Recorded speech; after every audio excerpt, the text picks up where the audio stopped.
teoría, de la teoría del requerimiento que nos piden muchas normas de contemplar, de vincular ciberinteligencia y amenazas a la práctica, a la realidad, protegiéndonos y cumpliendo 27.001 y para entidades del Estado cumpliendo el modelo de seguridad de privacidad de la información. Bueno, yo soy Diego Osorio Reina, soy magíster en seguridad de las TICs, soy empresario, catedrático, experto en la materia, conferencista. eh, Tengo múltiples certificaciones en la materia, tanto de los estándares como del mundo práctico o de los fierros que nominamos en ciberseguridad, experto en hacking ético, informática forense, y me apasiona el mundo de la inteligencia de amenazas. Entonces, avancemos aquí un poquito. Por aquí les dejo mi página de LinkedIn y un poquito de mi hoja de vida. La idea a conversar hoy, la agenda, es que hablemos precisamente de ciberinteligencia y amenazas, que es el tema de la charla, de ISO 27001, entendiendo que tiene un nuevo requerimiento que es este que queremos conversar, ciberinteligencia, y del modelo de seguridad y privacidad de la información de MINTIC, que también lo está exigiendo. Bueno, pero no podemos arrancar una charla de ciberseguridad sin contar, sin entender el panorama de amenaza que tenemos. El fenómeno, como muchos lo denominan, del cibercrimen, de la ciberinseguridad, es una total realidad y pues vale la pena mencionar algunos datos importantes. Esta es una iconografía que viene de 2022, pero es tremendamente vigente y nos relata que desde varios años atrás el cibercrimen está creciendo a una tasa del 15% de forma anual. Eso es súper representativo. En algunos países, los encargados de las policías individuales relatan que el porcentaje de pronto es más alto.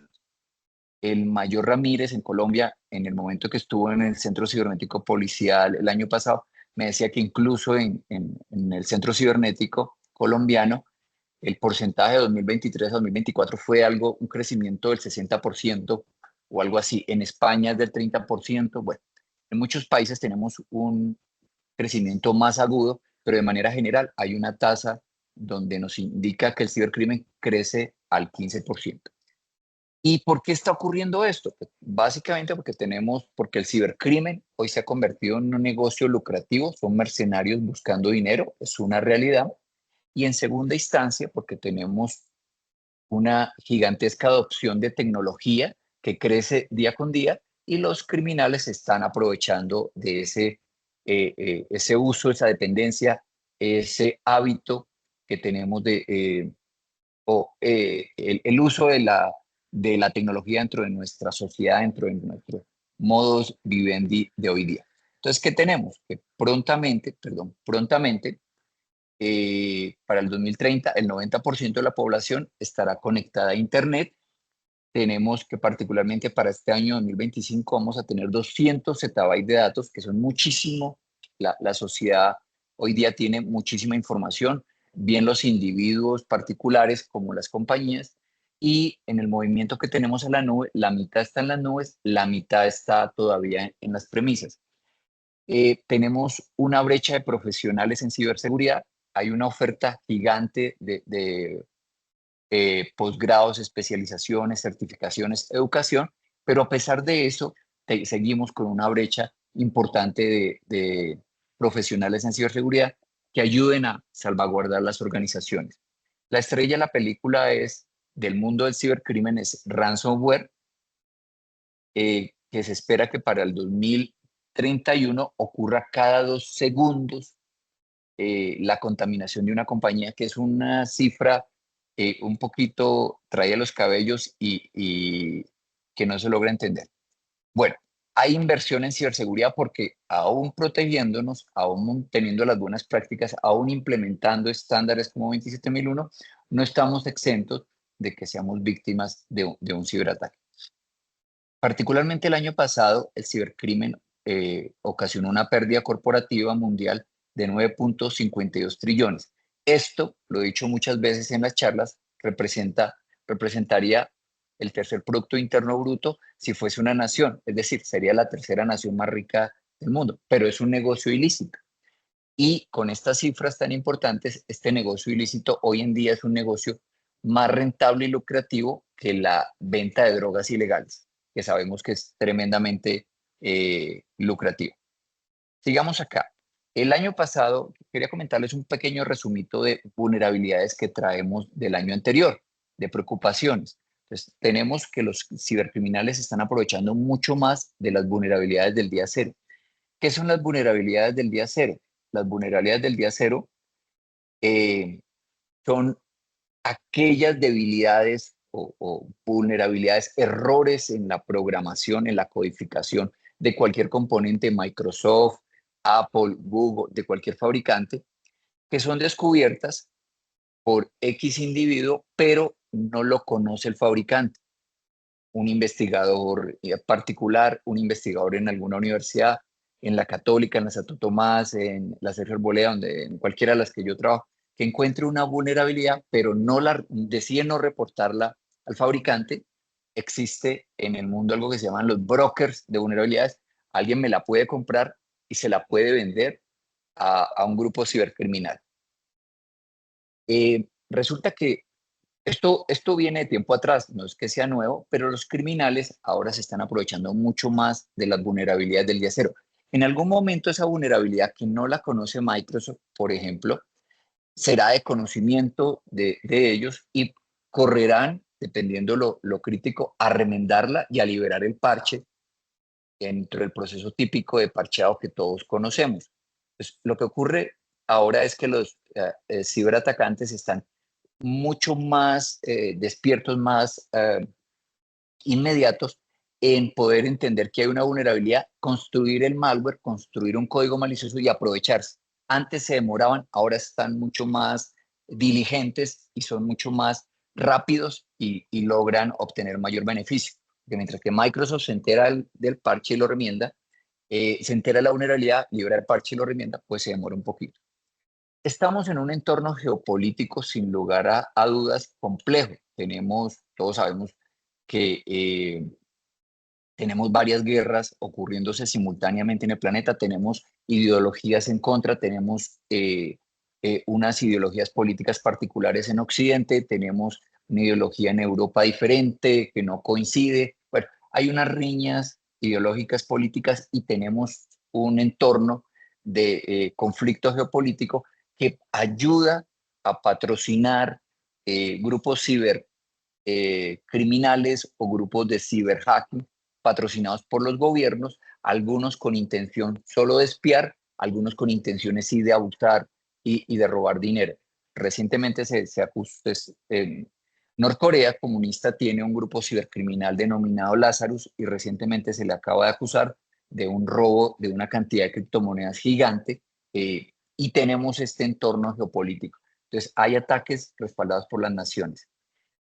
Las organizaciones no están, las empresas hoy en día no están solas en su entorno de negocio, están más que nunca respaldadas por muchos interlocutores alrededor. Tenemos muchos proveedores, de tal manera que con el solo hecho que a un proveedor lo ataque, yo potencialmente puedo llegar a ser víctima de algo que me ocurra. Esto se le denomina efecto dominó, ataques de cadena de abastecimiento, efectos de cadena de proveedores, dependencia de terceros. Bueno, hoy en día hay una preocupación gigante por los ataques a las infraestructuras críticas, como potabilización del agua, transporte de energía, explotación de petróleo, todas las infraestructuras críticas de una nación.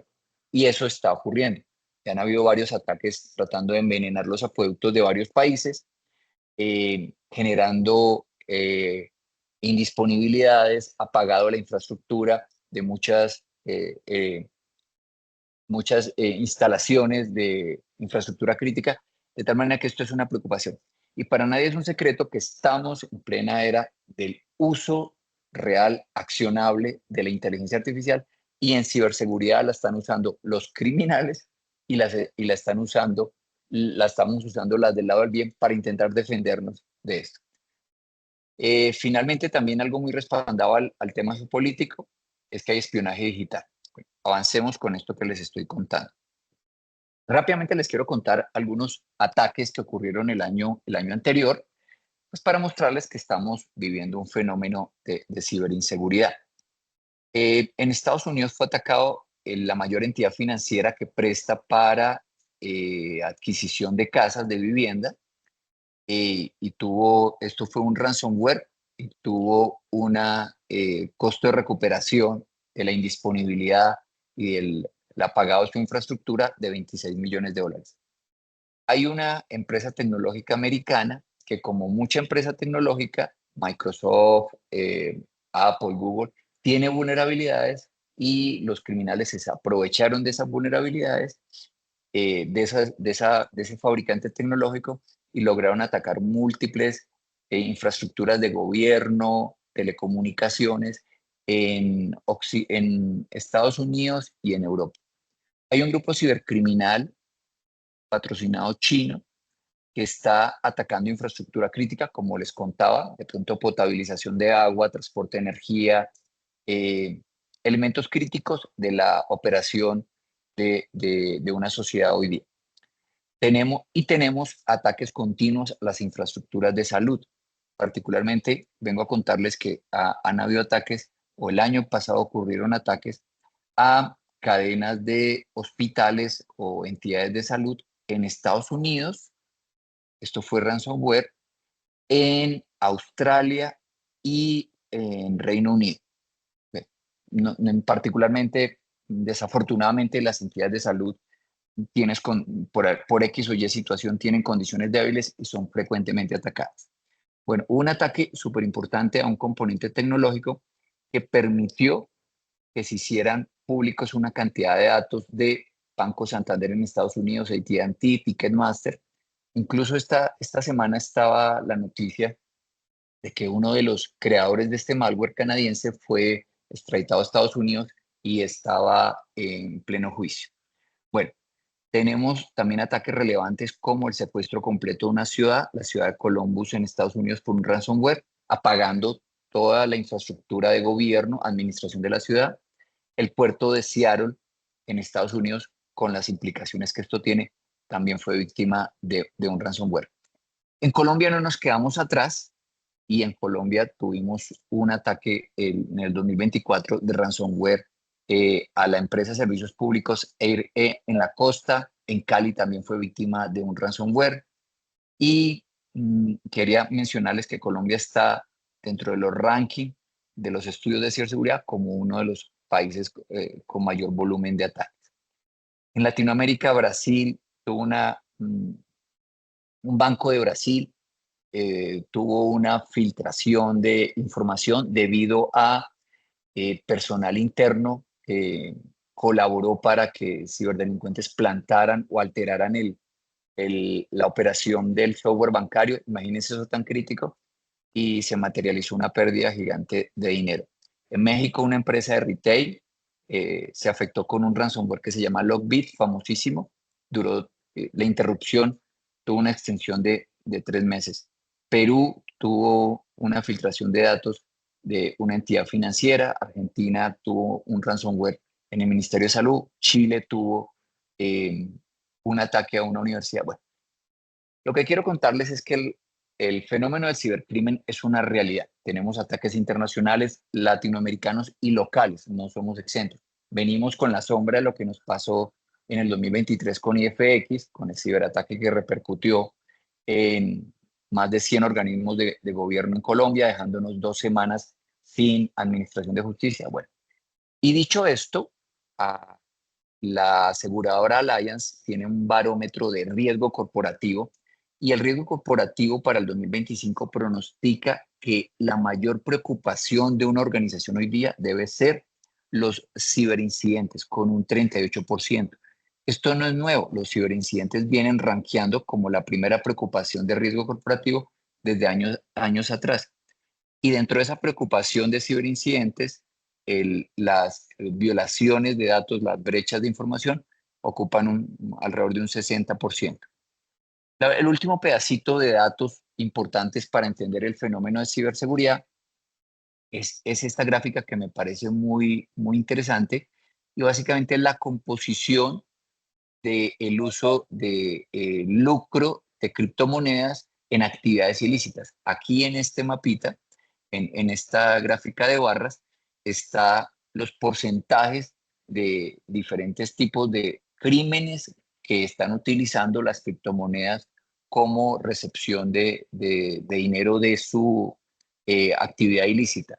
Y tenemos cosas como abusos de menores, que es una cosa endemoniada, eh, financiación del terrorismo, robo de fondos, bueno, pero una particular asociada al cibercrimen es ransomware, y simplemente les quería mencionar que del 2023 al 2024 se redujo el porcentaje de compañías que pagaron un rescate por un secuestro y una extorsión por ransomware. Y es interesante entender, esto ya lo habían expresado el año anterior varias aseguradoras mundiales que analizan riesgo, y algo está sucediendo. Posiblemente las empresas son mucho más conscientes de la existencia de ransomware. No es que el ransomware haya disminuido, es que están pagando menos. El ransomware sigue creciendo, la tasa de frecuencia de explotación de ransomware cada vez es más corta, pero por alguna razón las compañías están pagando menos. Tal vez nos dimos cuenta del fenómeno, estamos haciendo backup, que es la protección sagrada para esto. Bueno, listo. Dicho todo este panorama de cibercrimen, quiero entrar en materia directa y que conversemos acerca de ciberinteligencia amenazas. Es un tema súper apasionante. ¿Qué es ciberinteligencia amenazas? Es la recopilación, el análisis y el uso de información del comportamiento de los adversarios cibercriminales o amenazas que pretenden ocasionar una consecuencia negativa, adversa, contra mi organización. Yo se lo digo a mis alumnos a veces, es vivir dateado, lograr perfilar quiénes están robando. Supongamos que aplicáramos inteligencia al robo real, al robo de casas en Bogotá. Es como lograr tener mapeado quiénes roban en Bogotá, en un barrio, en el Tunal, en Bosa, en Kennedy, en Chapinero, tener identificado qué mecanismos utilizan, cómo se visten, a qué horas, la mayor cantidad de detalles y características eh, que me permitan a mí tener una información, una conciencia clara de lo que está pasando y utilizarla para la defensa. Eso es ciberinteligencia amenaza. La intención es anticiparme. Si yo no exploro esta realidad, si no exploro que existen grupos geopolíticos patrocinados por Estado que materializan ciberespionaje, cibercrimen, por ejemplo, pues no entiendo esa realidad y de pronto no entiendo que puedo ser una potencial víctima de ese tipo de grupos, ¿ok? Entonces es, como lo dice la diapositiva, anticiparnos, detectar y neutralizar ataques de manera temprana antes de que impacten mi organización. Es ver que robaron a 3 vecinos que hacen lo mismo que yo, soy una empresa del gobierno y están espiando al gobierno. Eso es una realidad. Entonces, yo me tengo que defender. Están cifrando o atacando con ransomware, con malware, a compañías que genera a retail. Yo entiendo que han atacado a 3 en Latinoamérica y me tengo que defender. Están atacando organismos de salud, como les mostré. Pues, soy consciente y algo tengo que hacer. ¿Quién está atacando a estos organismos? ¿Cómo los atacan? ¿Qué puertas rompen? ¿Por dónde ingresan? Y busco una defensa proactiva antes de que me suceda. Bueno, pero aquí lo importante también es mencionar que aplicando ciberinteligencia estaría yo cumpliendo las buenas prácticas indicadas por 27001. Como les mencioné, 27001 ya está en su última versión, que se denomina la 2022. En realidad ya van 3 años. Este año es el año álgido para los que tienen una certificación 27001 antigua, soportada en la anterior versión 2013, porque ISO nos permite hasta este año, hasta octubre de 2025, 3 años a posterior de la liberación de la versión 2022, hacer el cambio del sistema e involucrar los nuevos componentes. Entonces, ¿qué tiene la norma 27001? Que es una norma que viene de tiempo atrás, viene desde el siglo anterior, se ha logrado robustecer, es dispuesta e impartida por ISO, que es un gremio de países que se concentran en Suiza y buscan generar estándares, como sabemos, para múltiples disciplinas corporativas, empresariales de la sociedad. Hemos visto, sabemos que existe ISO para calidad y para mucho otro tema. aquí nos preocupa el ISO de seguridad. Y particularmente la anterior versión tenía 114 controles. Estos controles los podemos ver como las buenas prácticas que dictamina ISO yo debo tener como empresa para no ser víctima. Pero ese era el número anterior. Ahora tenemos 93 controles. No es que se hayan reducido, se reorganizaron y esos 93 controles hoy día nos muestran 11 totalmente nuevos. En realidad el número se redujo, pero hay 11 nuevos. 57 se mezclaron, por eso el número se redujo. Uno se dividió en dos, 23 se rebautizaron y 35 continuaron igual. Hay un número 93 podemos decir que con un revuelco importante, pero al final del día vamos a tener 11 nuevos controles. Dentro de estos 11 nuevos controles hay uno súper clave que se denomina inteligencia amenazas. Vivir dateado, recoger información, anticiparme, entender cómo el cibercriminal actúa, recoger información de múltiples fuentes y hacerla utilizable de alguna forma para la defensa de mi organización. Estos ISO 27001 se demoró un poquito, imagínense, de 2013 a 2022, la tecnología, el mundo caminó, avanzó bastante, así que les tocó, podríamos llamar, ponerse al día, y estos 11 controles lo que buscan es estar mucho más actualizados frente a las amenazas vigentes de los últimos años. Es por esa razón que inteligencia amenazas fue incluido. Aquí tenemos cosas como aseguramiento en la nube, como hoy en día nadie está exento de ser una víctima, entonces siempre vamos, desde hace algunos años ya pensamos es en ser resilientes ante un posible ataque, entonces incluye la resiliencia, incluso recalca las buenas prácticas de construcción de software seguro desde la propia idea o el diseño. Bueno, digo yo acá, hay una norma hermanita que se llama la 27001, perdón, la 27002. Aquí en el slide no cambia el numerito, es la 27002, que explica en mayor profundidad cada uno de los controles. Y aquí nos caracteriza el control de inteligencia amenazas. Nos dice que es súper interesante porque este control nos permitiría ser preventivos, alertarnos antes de que ocurra, ser detectivos en el momento del incidente o ser proactivos. Incluso nos sirve la información por si ya se fraguó, si ya tengo un ataque en mi organización, pero alguien, una empresa vecina, alguien en el mundo ya tiene los datos necesarios, me ayuda, yo rápidamente los tomo y logro contener un ataque. Puede ser preventivo, detectivo y proactivo. Salvaguarda los tres pilares de la información: confidencialidad, integridad y disponibilidad. Y me ayuda en la defensa, en la resiliencia. Básicamente me dice que la inteligencia amenazas dice que la información relacionada con potenciales amenazas de seguridad debe ser recopilada, analizada y utilizada. En resumidas cuentas es eso. Y menciona tres tipos de usuarios de la información. Información estratégica, alto nivel, la alta dirección; táctica, los mandos medios, los gerentes, los directivos; y los operativos, los del día a día. A todas las tres niveles nos sirve la información de inteligencia. Al mando estratégico, porque si entiende que están atacando su nicho de negocio, si están atacando los países en Latinoamérica, pues asume una responsabilidad, apoya una política de ciberseguridad sensata y garantiza el cumplimiento de los objetivos a partir de esa conciencia que puede tener de la ciberamenaza. A nivel táctico, pues porque tomamos las medidas necesarias a nivel táctico para controlar y que se cumplan los controles necesarios, backup, los diferentes controles que yo necesito, incluso el control de la inteligencia amenaza. Y a nivel operativo, porque me voy a enterar de cómo los cibercriminales están entrando, están rondando, el malware, cómo actúa, qué puertos utiliza, qué fabricante prefiere, cómo están rompiendo los sistemas, cómo ingresa y cómo se moviliza dentro de una organización. Bueno, eso es un poquito.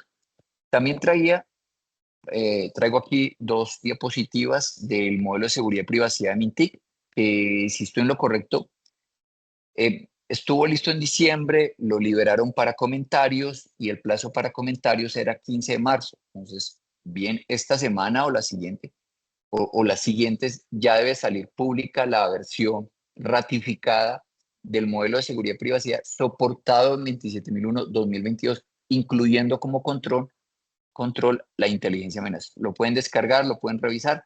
Básicamente adoptó toda la nueva estructura de los 93 controles, todo el cambio necesario e incluye inteligencia amenazas. Yo traigo dos definiciones interesantes de inteligencia amenazas, de dos fabricantes líderes en el mundo en la materia. Uno se llama Recovery Future y Recovery Future es una plataforma que hace investigación, perfilamiento de los grupos cibercriminales. Tiene algunos componentes, una fracción de utilitarios de uso libre, pero digamos que su mayor lógica de negocio es la venta de una suscripción donde yo tengo acceso a información de último momento de inteligencia, de ciberinteligencia amenazas. ¿Cuál es la definición? Y me gusta mucho. Nos dice que la inteligencia amenazas involucra la recolección, el procesamiento y el análisis de datos para discernir, yo aquí le pongo otros sinónimos: analizar, descubrir, entender, darse cuenta de los motivos, los comportamientos y los objetivos de los actores de amenaza. Entonces, nos percatamos de a quién están atacando, por qué, si es por dinero, en qué nicho, en qué contexto, cómo lo hace, si es por una situación geopolítica, la que corresponde, entregándome una revelación o información importante utilizable, accionable para prevenir y combatir el cibercrimen. Esta maravilla de definición es literalmente lo que es inteligencia amenaza. Tengo otra definición de CrowdStrike y CrowdStrike nos dice que es recolectar, procesar y analizar información para entender los motivos, objetivos y comportamientos de los atacantes. Algo muy similar. ¿Cómo implemento yo un plan de ciberinteligencia, un área, un rol de ciberinteligencia dentro de mi organización? Porque si tengo 27001 y lo tengo que implementar y va a venir un auditor a revisármelo, pues tengo que entender cómo lo hago. Digamos que en las grandes corporaciones puede haber hasta un grupo de personas solo dedicado a ciberinteligencia. En nuestras compañías latinas, de pronto no es algo tan grande, pero podría haber un individuo o una fracción del oficial de seguridad o de alguien técnico dedicado al rol de inteligencia amenaza. ¿De qué se trata esto? Se trata de planear cómo voy a recoger la información, recolectarla, digerirla, analizarla, procesarla y entregarla. ¿Quiénes pueden ser usuarios dentro de una organización de la información analizada de cómo los cibercriminales están atacando? Los tres niveles que les comenté. A nivel estratégico, la alta dirección requiere saber que están atacando las empresas. A nivel táctico, cómo las están atacando. Y a nivel operativo, la minucia y el detalle denso técnico.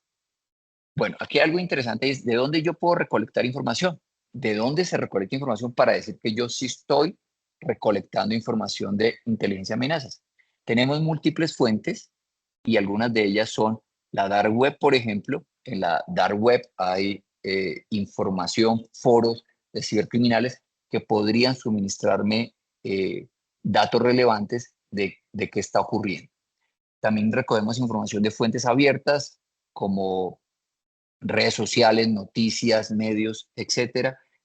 No solo es mirar hacia afuera de la ventana, también hay que mirar hacia adentro. Entonces, mis sistemas de monitoreo de mis eventos tecnológicos también me pueden suministrar información que correlacionada con lo que está pasando afuera me puede decir: tengo un criminal viviendo en mi empresa.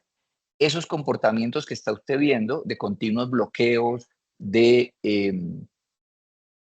bloqueos de las contraseñas, intentos de escaneo de IPs externos, podrían ser un indicio de que un cibercriminal esté entrando, y yo lo perfilo un poquito más y lo correlaciono con información de la calle y me doy cuenta que podría ser un grupo cibercriminal particular norcoreano y la información me sirve. No solo del mundo exterior, también del mundo hacia adentro de mi organización. ¿De dónde yo también recojo información? Pues de foros especializados en ciberseguridad, que son muy valiosos, e incluso de servicios comerciales como los dos anteriores fabricantes que vimos, Recovery Future. Hoy en día todos los fabricantes Darktrace, FortiGate, Palo Alto, Checkpoint, bueno, todos los fabricantes tienen un componente importante de inteligencia de amenazas y pueden vender, algunos venden el servicio particularmente. Bueno, sigamos acá. Esto es una pequeña plataforma y un dashboard de control de inteligencia de amenazas. Aquí, por ejemplo, nos está diciendo, déjenme, yo aquí lo veo muy chiquitito, pero aquí lo tengo abierto en otra pantalla para yo poderlo ver. En la parte superior me dicen cuáles son. Este tipo de gráficas permiten describir, por ejemplo, cuáles son los malware más activos, cuáles son las vulnerabilidades en la parte central donde están los letreros resaltados en blanco, cuáles son las vulnerabilidades más recientes liberadas. Esta semana había una vulnerabilidad de React de un componente de desarrollo. La semana pasada se descubrió una vulnerabilidad de Microsoft que lleva 8 años, una vulnerabilidad de 8 años coexistiendo y continuamente tenemos vulnerabilidades. Hay que tomar alguna acción a partir de la detección de una vulnerabilidad. Y esta semana salió una noticia un poquito compleja y es que el número de vulnerabilidades está creciendo y la Agencia Nacional la NS, perdón, el organismo de estándares americano, la NIST, quien recolecta toda la candidatura de las vulnerabilidades, las analiza y las publica con un código, se está demorando un poquito más que lo que se demoraba antes porque el volumen de postulaciones de vulnerabilidades está creciendo demasiado y advierten que podrían demorarse un poco más. Es decir, que aunque alguien encuentre la vulnerabilidad, puede que pasen de pronto unos meses hasta que se haga pública, mientras ellos la analizan, la digieren y la publican. Entonces es algo importante que contar. Aquí tenemos un mapa de la criticidad o la intensidad de ciberataques que pueden ocurrir en mi planeta.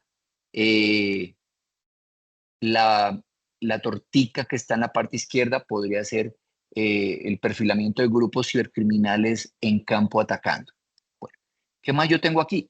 Esta es una herramienta libre, muy interesante de la comunidad, que me permite tener este tipo de tableros de control.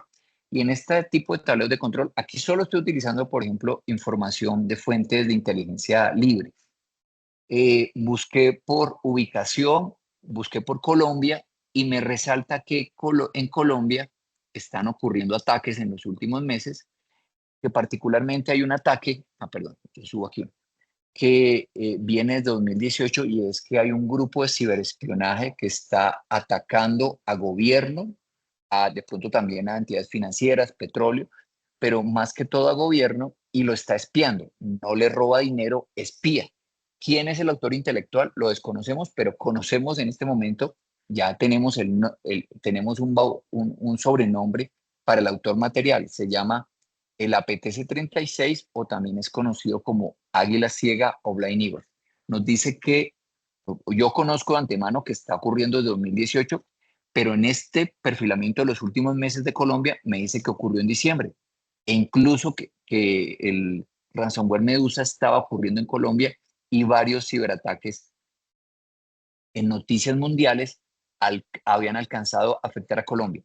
La semana pasada se reportó una vulnerabilidad en ChatGPT que permitía, es un server side request forgery o una construcción de un requerimiento de servidor falso que puede permitir a ChatGPT entregar, que abusen de ChatGPT para que confiando en ChatGPT solicite información a otro organismo.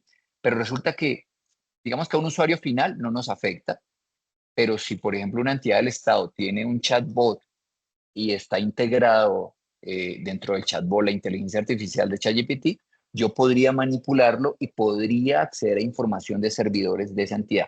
Hay una vulnerabilidad en ChatGPT. Apareció la semana pasada porque encontraron más de 10.000 requests en una sola semana intentando vulnerar. Mencionaban Colombia, mencionaban Reino Unido, Estados Unidos, intentando vulnerar y acceder a datos más allá de lo que existe. Este es un pequeño tablerito de control de lo que me puede entregar una inteligencia artificial. Tengo también una relación completa de múltiples vulnerabilidades. Hay 2 páginas acá. No es el único.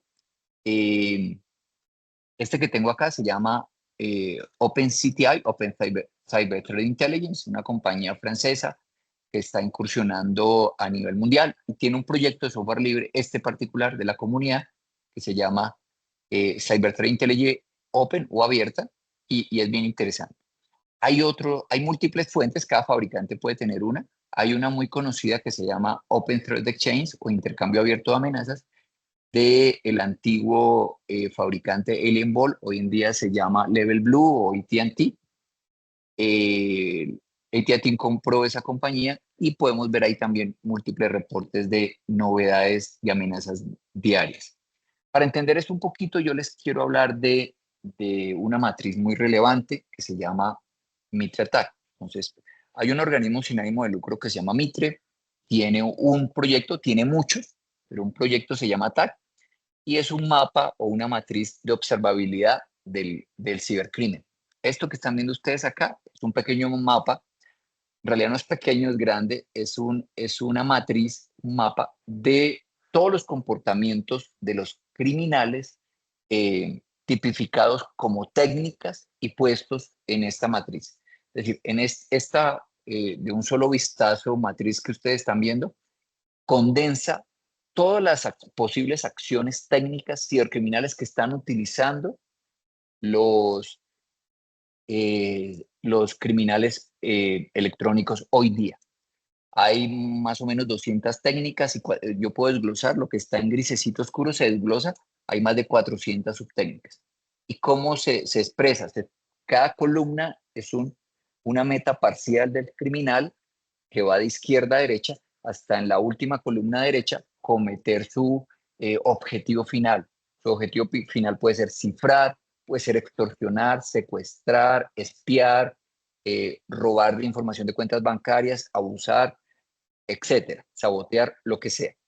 Y las demás columnas son los pequeños posibles pasos metodológicos del criminal para llegar a ese final.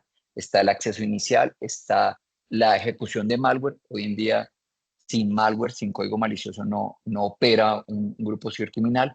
El arraigo, el arraigo en un PC del propio virus o el malware, tratar de evadir, hay una columnita que habla de evadir los antivirus, e incluso en algún punto, hoy en día, un ataque no solo va dirigido a un PC, entra por un PC, por alguien que de alguna forma, de pronto un phishing, un correo engaño ingresó, pero en algún punto dentro de las columnas se mueve, hay movimiento lateral, descubre el entorno y se mueve a un servidor vecino y puede llegar al tesoro de la corona de la organización, que normalmente puede ser el directorio activo, porque es el servidor Windows con mayor confianza, y desde ahí en cuestión de minutos puede desplegar un ataque a toda la organización sin importar el número de estaciones que se encuentran. Entonces hay movimiento lateral y en alguna de estas columnas se engancha con un centro de comando y control que se llama C2 o Command and Center. Yo lo llamo centro coordinador del crimen y recibe instrucciones de afuera, descarga de pronto más soldados malware que continúen contaminando o utiliza ese canal encubierto para robar información hacia afuera. Bueno, ¿por qué es importante esta matriz? Digamos que porque cada vez que vemos toda esta cantidad de amenazas y de grupos cibercriminales y esto, se ha detectado que, o técnicamente se ha encontrado que la mejor forma de perfilar un grupo criminal para saber cómo actúa, en el ejemplo que hacíamos de los ladrones del barrio Subabosa, la mejor manera de identificar cómo van a actuar ellos y a ciencia cierta, como capturar su ADN, su huella digital de comportamiento, es identificar algo que se denominan las TTPs. Y el propio proyecto de Mitre involucra en el nombrecito la 2T, significa tácticas y técnicas, táctica las columnas, técnicas cada celdita de los adversarios. Si yo logro descubrir de un grupo cibercriminal sus TTPs, estoy encontrando su comportamiento, una forma que yo sé a ciencia cierta que se va a demorar en cambiar. Si siempre utiliza malware en Visual Basic, va a seguir utilizándolo. Si siempre está utilizando engaños de correos con la DIAN, eso lo hace a BTC36, el señuelo de la DIAN, lo va a seguir haciendo. Si siempre se esconde en las máquinas Windows, en el agendado de tareas, lo va a seguir haciendo. Si siempre utiliza como punto de contacto con el exterior, con su centro coordinador, un puerto no estándar, un puerto superior que no, busca que no lo vea nadie, lo va a seguir haciendo. Entonces, esas son las TTPs. El grupo criminal que yo les he venido mencionando acá se llama el APTC 36, o también conocido como Blind Eagle o Águila Ciega. Simplemente leo aquí súper rápido que es un grupo de espionaje suramericano que ha estado activo desde al menos 2018, que principalmente ataca Colombia, instituciones de gobierno, de pronto también entidades financieras, industria del petróleo y fábrica. Bueno, entonces estamos en peligro porque APTC 36, y como lo vieron en el tablero de inteligencia arriba, en diciembre fue vuelto de nuevo a ver en acción. Importante mencionar que el hack, ¿cómo yo puedo utilizar esta información de inteligencia amenazas para defenderme? Está el tradicional hacking ético, y muchos piensan que haciendo hacking ético yo ya estoy utilizando inteligencia amenazas. Desafortunadamente no. El tradicional hacking ético, que todavía sigue siendo un requisito, es designarle a un experto en cómo intentar romper un Windows o un Linux o la máquina que sea, en cómo permitirle que busque la mayor cantidad de vulnerabilidades, pero hasta ahí llega. No tiene como referente al grupo cibercriminal, a los reales criminales que están en campo, en la calle, en el día a día, robando a las organizaciones. Aquí tengo el modelo de madurez de hacking ético, que partió en la parte azul, es todo eso lo que conocemos como hacking ético, y en la parte del cuadrito rojo hacia la derecha son los usos posibles, es un caso de uso de la inteligencia amenazas. Realizar, saltar de hacer hacking ético a hacer ahora algo que se denomina Red Team o Purple Team o emulación de adversarios o adversary emulation, es utilizar inteligencia amenazas. Estos tres ejercicios del rojo hacia acá, equipo rojo, equipo púrpura o adversary emulation, sí buscan atacar a una organización, pero buscan clonar o replicar el comportamiento de un grupo cibercriminal. Y eso particularmente es un caso de uso posible de defensa de la información de inteligencia amenazas. Bueno, aquí les cuento cómo buscamos perfilar a un grupo criminal, y buscar perfilarlo es buscar entender las TTPs, la táctica, la técnica y el procedimiento. La táctica se refiere a la meta parcial que busca el criminal. Por ejemplo, el criminal puede buscar una meta parcial antes de llegar a su objetivo final, que consista en robar credenciales. Le superinteresa, está viajando dentro de la empresa y en algún punto va a ser para él de mucha utilidad robar credenciales, entender credenciales. Entonces, una táctica, una columna específica es robar credenciales. ¿Qué técnica puedo utilizar para eso? ¿Cómo logra robar credenciales? De pronto puede hacer un volcado, si está en un computador, malware coexistiendo, puede hacer un volcado de la RAM, que en la RAM encontramos contraseñas en los procesos de autenticación. ¿Y qué procedimiento utiliza para eso? Hay una herramientica que se llama ProcDoom con unos parámetros que me permitirían volcar la memoria. Entonces, esto es la táctica, y el criminal siempre busca acceder a, a buscar credenciales y lo hace a través del volcado de memoria, lo va a seguir haciendo continuamente. Es como parte de su ADN en el comportamiento, y vamos a entender que esto va a suceder. Por aquí yo tengo el perfilamiento de APTC 36. No lo ven, yo lo explico. El acceso inicial es enviar correo phishing engaño con el señuelo de la DIAN. El malware que logra instalar dentro del computador está construido en Visual Basic, se logra esconder a partir de tareas agendadas. Si se apaga la máquina, vuelve y se ejecuta el malware. Se ofusca, son varios binarios los que ejecuta, se busca esconder en servicios normales de Windows que no pareciese que hubiese algo adicional. Y por aquí me faltó al final, se comunica con el exterior con un puerto superior extraño que nadie conozca. Entonces, esta es el mapa de TTPs de perfilamiento. Esta es la inteligencia amenazas de este grupo cibercriminal.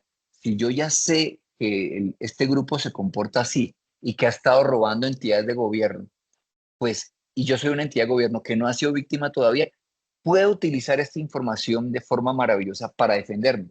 Un caso de uso de defensa puede ser ejecutar ejercicios de Red Team o de Pull Team o de emulación de adversarios. Son diferentes a los ejercicios de hacking ético. Eso es importante entenderlo. Bueno, aquí hay un pequeño ejercicio de emulación de adversarios. Estoy utilizando una plataforma del organismo Mitre, el mismo organismo que construyó este proyecto llamado Mitre Attack, esta matriz, tiene otro proyecto interesante que se llama Caldera. Es un software que me permite hacer, software libre que me permite hacer emulación de adversarios. Y yo puedo generar un perfil de adversario, puedo generar todos los pasitos, por ejemplo, puedo simular estos pasitos, las técnicas, las TTPs identificadas de este grupo criminal, yo las puedo mapear y simular acá. Aquí, si se dan cuenta, hay una columna que dice que son particularmente para Windows, y luego engancho un computador a esta plataforma y le digo, ejecútese. Pues, por ejemplo, aquí estaba ejecutando eh, una técnica de evadir defensas, entonces estaba intentando ejecutar, enmascarar un binario que no es del sistema y ver si me lo deja correr. Estaba intentando emular un administrador de tareas y estaba intentando conectarme a un punto externo en Internet a ver si el computador me lo dejaba hacer. La idea de esto obviamente es probar en una organización, en un computador con todas las defensas abiertas y validar si las defensas, el antivirus, las restricciones que tenga, las restricciones de directorio activo, todo lo que tenga, el endpoint detection response, todo lo que tenga, validar si son capaces de detectar estos comportamientos, estas técnicas anómalas y son capaces de contenerlas.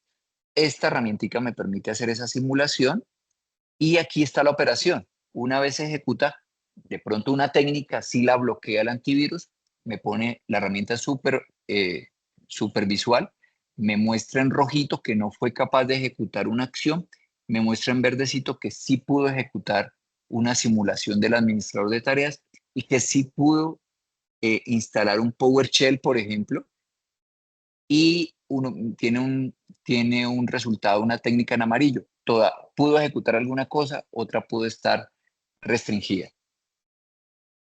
Listo, creo que lo logré a tiempo. Preguntas, por favor.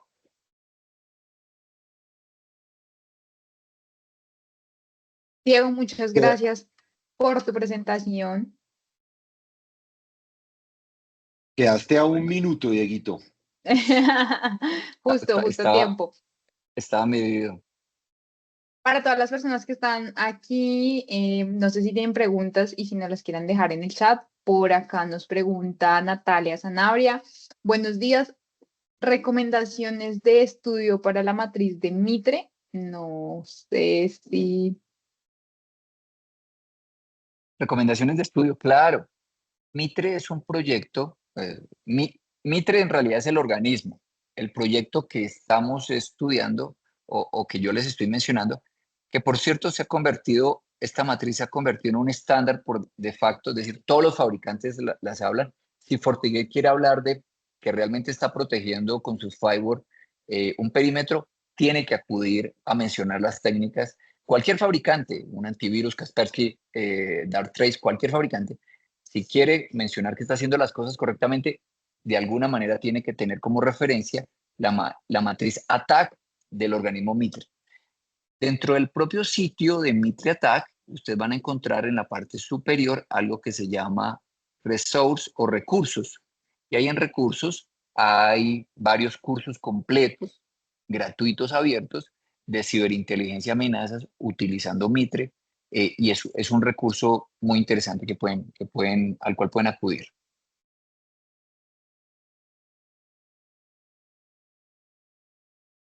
¿Qué otra pregunta tendrán? Por acá nos preguntas que si nos puedes hablar un poco más del ransomware Medusa. Bueno, el ransomware Medusa, normalmente los ransomware hoy día tiene una modalidad de ransomware as a service, es decir, alguien construye el software que es capaz de instalarse en el computador, cifrar, poner el mensaje de rescate, extorsionar, secuestrar la información. Y en la dark web le ofrecen a muchas personas, a cibercriminales en la dark web, la posibilidad de ir miti con el fabricante del software y se lo alquila, se lo presta, se lo renta de alguna manera para que logre su cometido.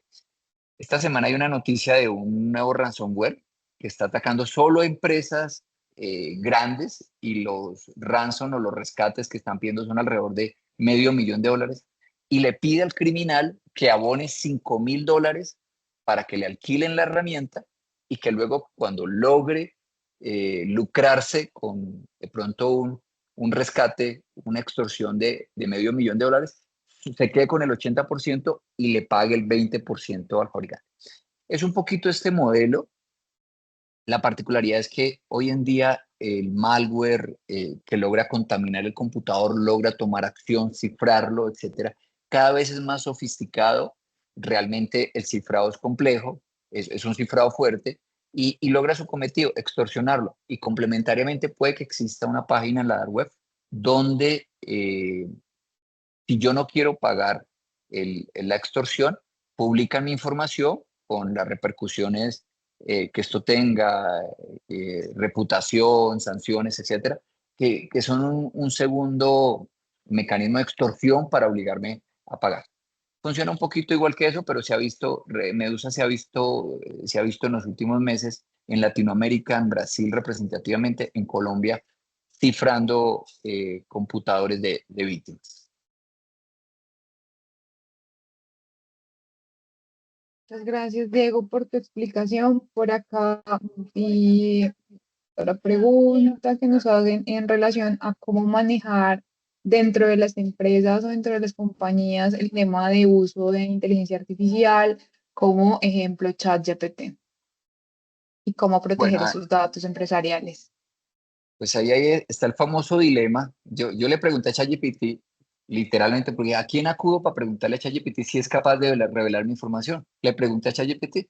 Él me dijo, no, yo no voy a revelar nada, pero si tienes dudas de que yo lo pueda revelar, mejor cuando subas información confidencial, enmascárala. Entonces, si vas a subir, yo le pregunté por un caso legal, quiero que me ayudes a analizar un caso legal donde tengo un PDF de más de 100 hojas, y quiero que no hagas pública la información de la persona, del caso legal, ni los lugares, ni el contexto, ni la cédula de la persona. Mejor enmascáralas y ponlas así. Le pregunté lo mismo a Grok, el de Elon Musk. No se lo preguntaba a Gemini. Y Grok me dijo, esto lo conversamos con mi esposa, que le dio risa. Grok me dijo, yo sí estoy construido para no revelar la información. En cambio, de ChatGPT, yo sí tengo como dudas. O sea, una inteligencia artificial, de pronto me habló un poquito mal de la inteligencia artificial vecina. Bueno, la gran preocupación, muchachos, es que si yo subo información confidencial, no hay una garantía de que no se haga pública. ¿Cuál es la inquietud o la preocupación corporativa? Que no se suba ese tipo de información, incluso a título personal. ChatGPT o los chatbots o Grok o Gemini son una fuente, es una herramienta valiosa. Por supuesto que sí. Yo enmascaré un caso jurídico, cambié el nombre del individuo, cambié el nombre de la cédula, cambié el nombre de alguna cosa, lo subí a ChatGPT, lo subí a Grok y le pedí que me analizara y me diera unas respuestas, y lo hizo en 5 minutos. Me había tardado toda una tarde haciéndolo, y me ayudó a adelantar un trabajo que tenía que hacer. La gran preocupación es que se filtre información, y digamos que dada la urgencia en el que día a día todos vivimos, pronto la gente no va a tener el cuidado de enmascarar los datos, de cambiar los nombres antes de subirlo a la inteligencia artificial, y puede resultar en que se haga pública la información que yo estoy pidiendo que me analice. Ese es el gran riesgo de que es toda una charla de inteligencia artificial. Enrique puede de pronto traer aquí a alguien más experto que yo, que conversemos y hablemos del tema. Sí, pero lo que tú dices, las recomendaciones, pues, no suban los datos. No suban los datos porque dan papaya. No hay forma de garantizar que no sea así. Sí, Nadie nadie te me lo puede garantiza. garantizar. Grok me dijo, yo no los voy a filtrar, pero si dudas de mí, mejor enmascáralos. Eso me dijo Grok. Yo Sí, yo los hago lo mismo. enmascaré y los subí. Los enmascaré y los Nor- subí. Normalmente no pongo mi nombre, sino le digo ayúdame con esto sin decirle Yo le digo, nombres. cogí el caso legal y donde decía mi nombre, lo cambié por Enrique Rodríguez y la cédula de Enrique y así lo subí. Y así lo confundimos. Se mete una confundida. Así lo confundimos. Ok, Pero sabes que eso es bueno como para una charla que pasa como desde el tema claro, con mis datos de totalmente. protección personal y todo. Por supuesto, claro, eso es otra charla. Hay que agendarla, Enrique. Ahí, Bueno, yo veo chévere, aquí, chévere anotarlo. incluso ChatGPT o Grok, desde el lado de los cibercriminales, uno lo puede coaccionar para que le ayude a construir malware, para que le ayude a construir redacciones de correos engaño, a que haga más sofisticado el entorno de ataque. ChatGPT te va a decir, yo soy ético, Grok lo mismo, pero yo le digo, es que yo soy de la empresa, ayúdeme que esta es una prueba. Y rompe, digamos que la línea ética y continúa trabajando y al final del hilo yo le puedo decir N veces que soy de la empresa para que me ayude a construir una pieza de malware, un engaño, etcétera.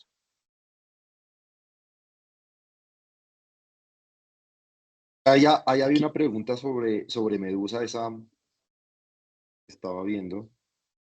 Y Ya, Diego ya nos ayudó con esa pregunta.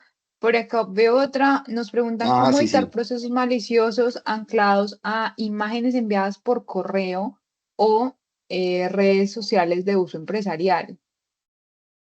sí, claro que sí. Digamos que hay muchos elementos troyanizados hoy día, una imagen, un video, un enlace, etcétera, que aparentemente son imágenes legítimas o son imágenes sin inconvenientes, pero puede llegar a tener un malware en sí.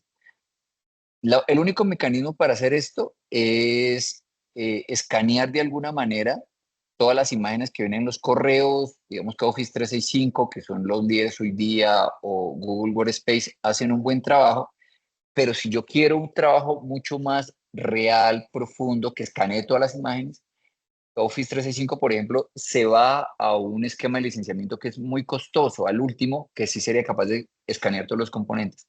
Entonces, digamos que hay soluciones externas, no es que vaya contra Microsoft, pero hay soluciones externas que me podrían ayudar a validar todos los objetos del correo antes de que se entreguen directamente a la carpeta, al inbox del individuo. La única manera es escaneando, saneando todo, concientizando a los usuarios de que si ven algo fuera de contexto dentro de los correos, no le dé clic, no descargue, pero hay que ayudarlos y si en mi presupuesto alcanza, de pronto no pagar la licencia cara de Microsoft que sí escanea todo, sino acudir a herramientas de terceros que nos puedan ayudar a escanear todos los objetos en diferentes medios, pues son una opción posible.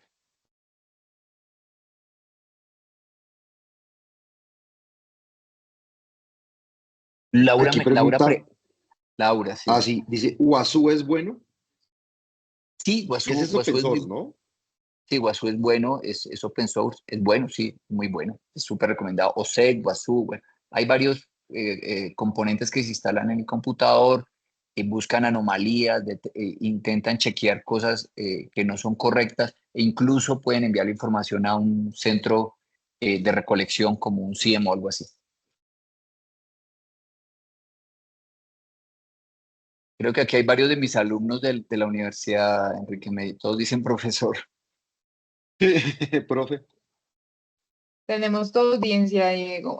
Laura justamente nos pregunta, profe, si la mayoría de ataques se dan por el factor humano, es decir, se dan por el factor humano, es decir, el usuario que descargue el malware y lo ejecute, ejemplo, phishing.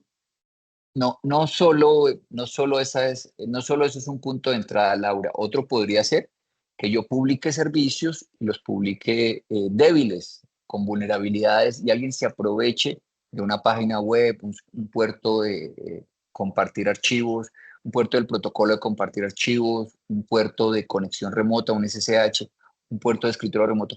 Si yo comparto alguno de esos puertos hacia Internet, es posible que, y están débiles, no están correctamente asegurados, es posible que alguien se aproveche de eso.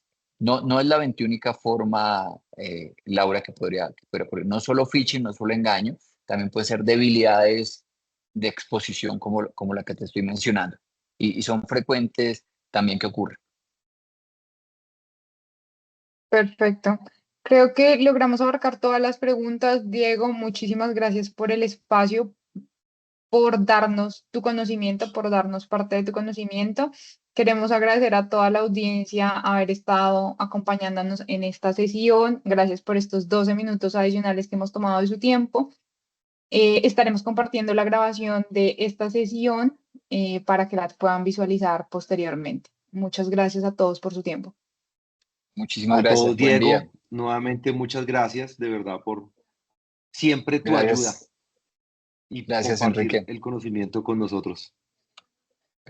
Muchísimas gracias, Enrique y equipo. Muy amables. Y un saludo a todos.